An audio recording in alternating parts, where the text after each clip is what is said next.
আগামীকাল থেকে আমরা আর আপনাদের স্যার ম্যাডাম বলে ডাকতে পারবো না। আপনাদের সামনে বসে ক্লাস করতে পারবো না। আপনাদের বকাও শুনতে পারবো না। প্রিয় শিক্ষকবৃন্দ, আমার ছোট বোনেরা এবং উপস্থিত সবাইকে জানাই আমার আন্তরিক শুভেচ্ছা ও শ্রীসিক্ত সালাম। আসসালামু আলাইকুম। আজকে এই মুহূর্তে এখানে দাঁড়িয়ে মনে হচ্ছে কথাগুলো যেন ঠিক মতো বের হতে চায় না, গলাটা আটকে আসছে। কারণ আজ আমরা শুধু একটা অনুষ্ঠান পালন করছি না, আজ আমরা বিদায় জানাচ্ছি আমাদের জীবনের সবচেয়ে সুন্দর, সবচেয়ে নির্মল সময়টাকে। দেখতে দেখতে আমাদের বিদায়ের ঘন্টাও বেজে উঠল। আমাদের স্কুল জীবনটা অনেক তাড়াতাড়ি চলে গেল, বুঝতেই পারলাম না কখন স্কুল জীবন শেষ হয়ে গেল। একটা সময় আমরা ভাবতাম কবে যে স্কুল জীবন শেষ হবে, কিন্তু আজ যখন সত্যিই বিদায়ের শেষের প্রান্তে দাঁড়িয়ে আছি, তখন মনে হচ্ছে আর যদি একটু সময় পেতাম, আর যদি কিছুদিন আগের মতো থাকতে পারতাম।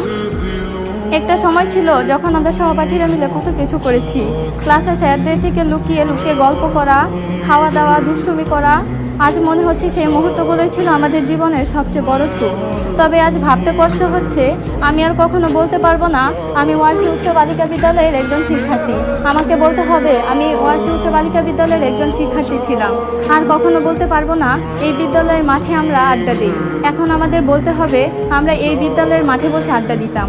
আমরা সহ আমাদের সকল গল্পগুলো অতীত হয়ে যাবে আজকের পর থেকে। এই বিদ্যালয়ের বেঞ্চে বসে কত হাসি, কত গল্প করে আছে আমাদের।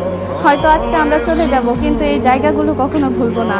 তবে আফসোস, আমরা যখন কালকে থেকে আর স্কুলে আসবো না, এই স্কুল বুঝবেই না আমরা আর নেই। স্কুলে ঘন্টা ঠিকই বাজবে, ক্লাস ঠিকই চলবে, সব কিছু আগের মতোই থাকবে, শুধু আমাদের জায়গাটা খালি হবে। মনে হচ্ছে আমাদের স্কুলের স্মৃতিগুলো আমাদের থামিয়ে দিয়ে বলছে, এত তাড়াতাড়ি চলে যাচ্ছ তোমরা।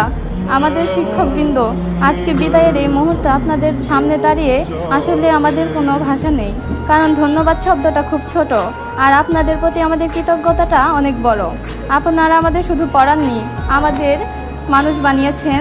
আমরা যখন ভুল করেছি আপনারা আমাদের বকেছেন, তখন মনে হতো কেন এত বকা দেন। কিন্তু আজকে বুঝছি ওই বকাগুলো না থাকলে আজকে হয়তো আমরা এখানে দাঁড়াতে পারতাম না।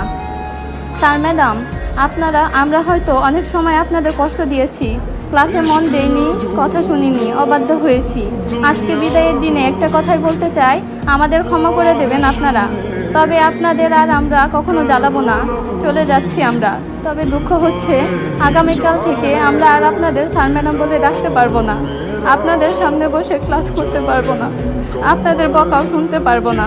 সবশেষে বলতে চাই, স্যার ম্যাডাম, আপনারা আমাদের এসএসসি ব্যাচ 2026-কে কখনো ভুলে যাবেন না। আমাদের জন্য দোয়া করবেন, আমরা যেন এই বিদ্যালয়কে একটি সুন্দর ফলাফল উপহার দিতে পারি এবং সুন্দর করে